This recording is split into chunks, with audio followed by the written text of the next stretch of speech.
ভাঙাচোরা জরাজীর্ণ ঘরই পাথর প্রতিমার গোপালনগরের শ্যামলী জানার জীবন সংগ্রামের নীরব সাক্ষী। ৭০ বছরের অন্ধ স্বামী এবং প্যারালাইসিসে আক্রান্ত ছেলেকে নিয়ে প্রতিদিন বাঁচার লড়াই চালিয়ে যাচ্ছেন তিনি। চার দেওয়ালের ফাঁক গলে যেন শোনা যায় চাপা কান্নার শব্দ। একদিন খাবার জোটে তো অন্যদিন উপোস।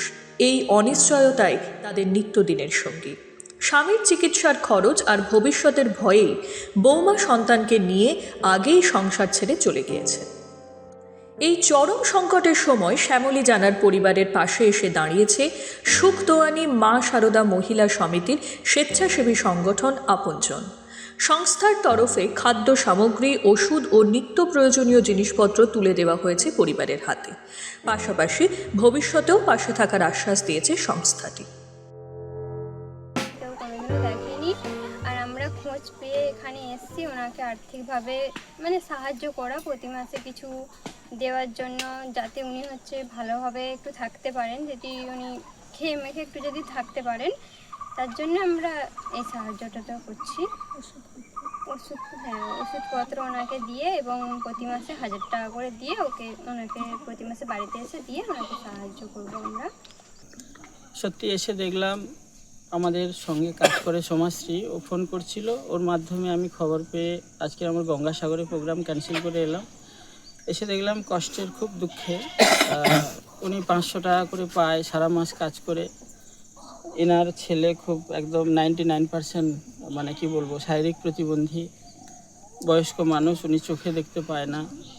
তো আমাদের স্যার সুশান্ত মিস্ত্রি, সিওকাম সেক্রেটারি, সুখদোয়ানী মা সারদা মহিলা সমিতির কর্ণধারিণী, ওনার নির্দেশেই আমি এলাম।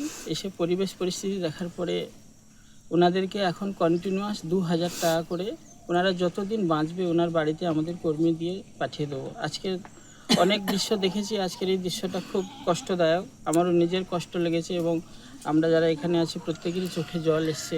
এত অসহায় পরিবার, আমরা এই পরিবারের পাশে দাঁড়াতে পেরেছি, আপনজন যে দাঁড়াতে পেরেছে, আমরা ইনকাম জেনারেশনের মাধ্যমে মানুষকে যে এত অসহায় মানুষের পাশে দাঁড়াতে পেরেছি, এটা আমাদের যেমন ভালো লেগেছে। আজকের দিনে এই অসহায় পরিবারটাকে আমরা একটা যে কন্ট্রিবিউটটা করছি প্রতি মাসে 2000 টাকা করে, সেটা আশা করি কিছু হলেও আমরা সহযোগিতা করতে পারলাম, পরিবারটা সুস্থ থাকতে পারবে।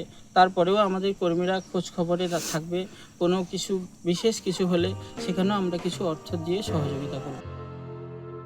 যে অন্যের দুঃখ কষ্টকে নিজের বলে ভাবতে পারে সেই প্রকৃত আপনজন।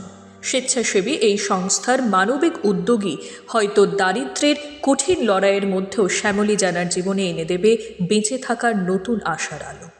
পরিবারের বুক ফাটা মায়ের কান্না, কিভাবে এইটুকুনি টাকা পেয়ে মনে হচ্ছে যে যেন মনে হয় আমি সংসারটা এবারে ভালো করে মনে হয় প্রতিপালন করতে পারবো, স্বামী সন্তানের মুখে অন্ন তুলে দিতে পারবো।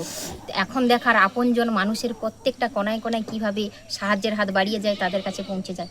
দক্ষিণ 24 পরগনা থেকে রেবতী মালি, এক্সপ্রেস নিউজ।